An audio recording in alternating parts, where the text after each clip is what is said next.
Story time about how my boyfriend was cheating on me with my stepsister. So a little background information, my mom remarried whenever I was in 8th grade, and my stepdad had 2 daughters. One which was my age and we got along really well. Well, before my sisters and I went back to school, my mom wanted to go on a camping trip with everyone. And my boyfriend was coming because he was really close with my family. So while my stepsister and I are packing up, she starts acting really weird. And we're gonna call my boyfriend Kevin. She was like, "Oh, is Kevin still coming with us?" And I was like, "Yeah." And then she goes, "Oh, are you and Kevin still together?" And I'm like, "We were never broken up. Like, the fuck?" Like I said, she was just being super fucking weird. But anyways, we all get in the car, we drive up there, and her and Kevin start being super weird around each other. Like, they were being too touchy. Anytime that I wanted to go do something with Kevin, she would say, "Oh, Kevin, you can come do this instead." Well, that night, Kevin and I are sleeping in our tent. At least I thought he was. And I wake up to some loud noises in the other tent, like for part 2. Part 2. So like I said, I heard a bunch of noises and talking in my stepsister's tent. And I wake up and my boyfriend isn't in the tent. So I'd be very quiet getting out of my tent, and I go over to hers and I just listen. And oh bitch, I should have just confronted them because I got my motherfucking feelings hurt. He was telling her how he didn't love me at all and how he only wanted to be with her, and how every time that they kissed each other and screwed each other, he felt such a connection between them. So not only was he cheating physically, but they had a connection. Wonderful. So I open her tent and I confront them. This was the most degrading thing I've ever went through in my life. And I said, "I heard you guys outside. And I'm just not the type of girl who's going to come at another girl because my man wants her. Because at that point, he's not my man." She goes, "Sit down, sweetie. We need to talk." Apparently, they're in love. So they started dating. They're still dating. And my parents allowed it. So I distanced myself from all of them. Crush on my brother's best friend. We're gonna call him Pedro. One day, my brother and Pedro had a plan to go to the beach together, and then Pedro invited me. And I was like, "Let me check if I have something to do." I don't. I'm going. I'm gonna go, Pedro. Don't worry. The night before, I was like, I need to look scandalous. Like, so scandalous. So I remember I wore this 2-piece bathing suit. So long story short, the day came and we went to the beach. So we get to the water and immediately I go in. I wanted to show him, like, I'm a bra girl. Oh, this is the best part. So I'm coming out of the water and I'm trying to look like a baddie. Like, I'm trying to walk out all cute, like the hair is wet and everything. And I noticed Pedro was looking at my legs. So I was like, maybe he's trying to shoot his shot. So I went to go tell him something. And I was like, "Why do you keep looking at me?" And he was like, "Look at your legs." I look at my legs. There's a whole ass piece of poop from the beach water. Storytime of how my parents forced me to marry a 40-year-old man when I was 14. But most people from my country, it is called arranged marriage. And it happened to a lot of girls. My family was poor, but the guy I was marrying had a lot of money and promised to take care of me and my family. He also had a 6-year-old son, but he didn't like me. I had met him once before when my mother introduced him to us. She allowed me to stay with him alone. He was very touchy. He told me I was very beautiful and would spoil me because pretty girls like me deserve pretty things. After he left, I told my parents that I was scared to marry him and that I'll do more housework and I'll take care of my other little sisters. My father yelled at me and told me no. So the next week, I went throughout the whole wedding crying. My mom told me to stop because I was messing up my makeup. After we had got married, a couple months later, he grew very abusive. Part 2 will be up next. This is part 2 of how my parents forced me to marry a 40-year-old man and I was 14. So we got married and a couple months into the relationship, he became abusive. Whenever my food tasted nasty or something wasn't clean right, he called me a lazy wife and told me I was no good and he should have married someone else. His 6-year-old son had no respect for me. The little boy scratched me, would yell at me, throw stuff at me, and my husband wouldn't do anything about it. I would tell him that I didn't like how his son was treating me, and he stood up and tells me to stay in my place and tells me I'm just a bad mother. I'd cried every night, wishing I could go back home to my mother and father. 2 years later, when I turned 16, I found out I was pregnant. He was so happy about it, and for once, he treated me so sweet. He would cook for me, clean, and told his son to be nice because his little brother was in there. When we found out the baby was a girl, he got mad and walked out on me. Part 3 will be up next. This is part 3 of how my parents forced me to marry a 40-year-old man and I was 14. So my husband was excited that I was pregnant, but when he found out I was having a baby girl, he got very upset and walked out of the room. When we got home, he started treating me nasty again. He then started putting his hands on me. He was just very angry at me and never wanted to see his daughter. It took him 3 weeks before picking her up, but even then, he wanted nothing to do with her. As years went on, I became quiet and I wouldn't speak to him. I would just make sure our home was clean and the children were taken care of. He would just get upset with me that I wouldn't speak to him and accuse me of cheating. He claimed that I was sleeping with other men and that our daughter is probably not even his child. I never understood why, because I was always home because he didn't allow me to go out. But I soon realized he only accused me of cheating because he was cheating the entire time. Part 4 is coming up soon. This is part 4 of how my parents forced me to marry a 40-year-old man and I was 14. My husband would always accuse me of cheating, but I found out he only accused me because he was cheating on me the entire time. Ended up finding out because his son told me. And like I said earlier, his son never liked me in the first place. So when I had made him upset, he randomly said, "That's why my dad has a new woman." I was off about it, so I went to ask my husband about it, and he admitted to it.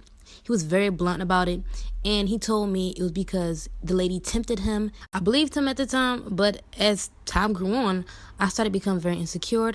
I'd do whatever he want, but it was never good enough because he still kept stepping out of our marriage. On my 19th birthday is when I realized I had to figure out a way for me and my daughter to leave him. He didn't even say happy birthday to me, and that was my husband. I had no money, I didn't own anything, but I took a chance, so I packed whatever I could, and I planned for me and my daughter to run away while he went to work. This is part 5 of how my parents forced me to marry a 40-year-old man and I was 14. So like I said before, I made a plan for me and my daughter to run away while he went to work. When he left, I packed up food, clothes, and took money that we saved up just in case something happened. I woke my daughter up out of her sleep and I told her we need to go. I woke her son up and I told him we were going to the store and that we would be right back. He went right back to sleep and I gathered our things and took me and my daughter to the train station. She asked where we were going and I told her we were going to see our other family. When we got on the train, my daughter went to sleep and I cried because of all the pain I was put through with my husband.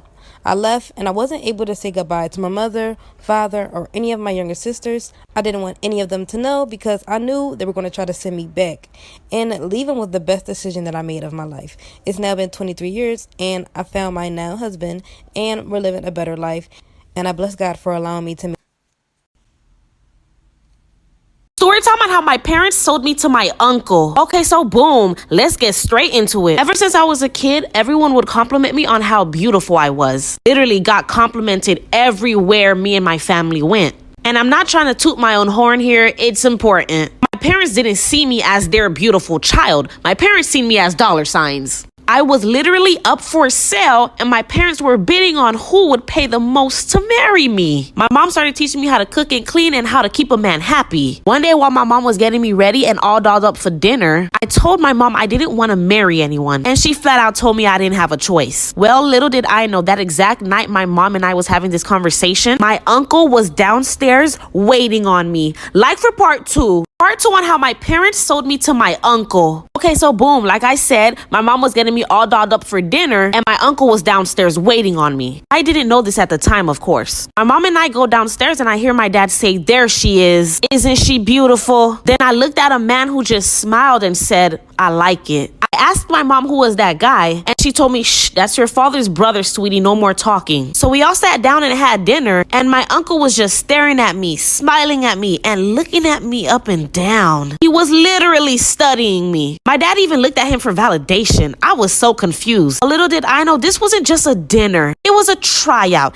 an audition, if you will. If I would be good enough for my uncle. He was actually rich and looking for a wife and my dad was trying to sell me to him. Running out of time, like for part 3. Part 3 on how my parents sold me to my uncle. So like I said, we were having dinner and my dad was trying to sell me to my rich uncle. He was literally pitching a sale. She's beautiful, she cooks, she cleans, and she's very smart. And oh, she still has her V card. It was at that moment it hit me. I figured out what was going on. When my uncle left, my parents told me good job for being a good girl. I cried and told my parents I did not want to marry that man. I was 15 and he was like 40, but my parents told me I was going to marry him and I was going to like it. Well, fast forward a year later and they definitely sold me. And I lost my V card to my uncle on our wedding night. I hated it at first, but I kind of fell in love with him. And it didn't hurt that he was rich and I kind of lived stress-free. So yeah, my parents sold me and that sucks, but I ended up being okay with it. Lucky. And we all laugh about it now. Yeah, I know it's toxic and corrupt, but this is why it's an anonymous story. Story time on how my dad found out I had an OnlyFans and was using it to batter his dough. Okay, so boom. I was 18 at the time I started doing my OnlyFans. My OnlyFans was doing good, so I was able to move out and get my own spot. My dad was single and he lived alone, so I always came over to visit him every now and then. I never told my dad I did OnlyFans, and when he would ask me what my job was, I would just say I work from home, doing like customer service. Well, I was servicing the customers, all right. And little did I know he was one of them. Well, one day I went to go visit my dad and he was in his room watching some TV. He told me his computer wasn't working and if I could take a look at it and fix it for him. You know, typical things that parents usually ask their kids for. So I go over to the computer to take a look at it and see what's going on. Child, little did I know once I fixed that computer, I was going to be in for a rude awakening. Like for part 2. Part 2 on how my dad found out I had an OnlyFans and was using it to batter his dough. So like I said, I went to go visit my dad and he asked me to take a look at the computer because it wasn't working. Now, when I went over to the computer, once I took a look at everything, I found out what the issue was pretty quickly. The Ethernet cable wasn't plugged all the way in, so the internet wasn't working. I plugged it back in and everything was fine. Once I refreshed everything, I know that Google restore option. Yeah, that popped up and I was like, let me restore everything for him, thinking that he was going to be happy that everything was still saved.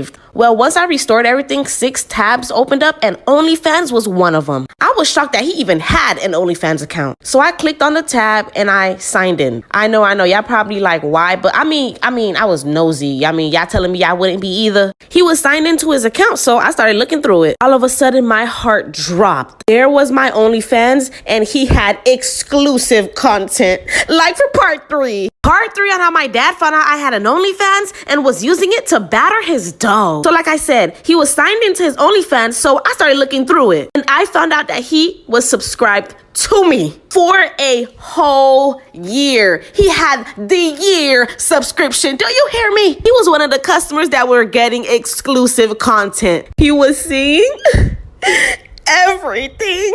And I know y'all must be asking, why would he watch his daughter to, batter his dough? Well, he kind of doesn't know it's me. So my OnlyFans is anonymous, like this story. I wear a bejeweled ski mask in all my pictures and videos, and my name is obviously fake. My dad is watching me, and I mean all of me, but he doesn't know it's me. So I closed it and told him everything was fixed, but I had to go home. Told him that I forgot to meet up with a friend. So he said, okay, thanks, drive safe, sweetie. I cringed. Went home, had a nervous breakdown, and learned how to block him. And now I have to live the rest of my life knowing my dad used my content for battering.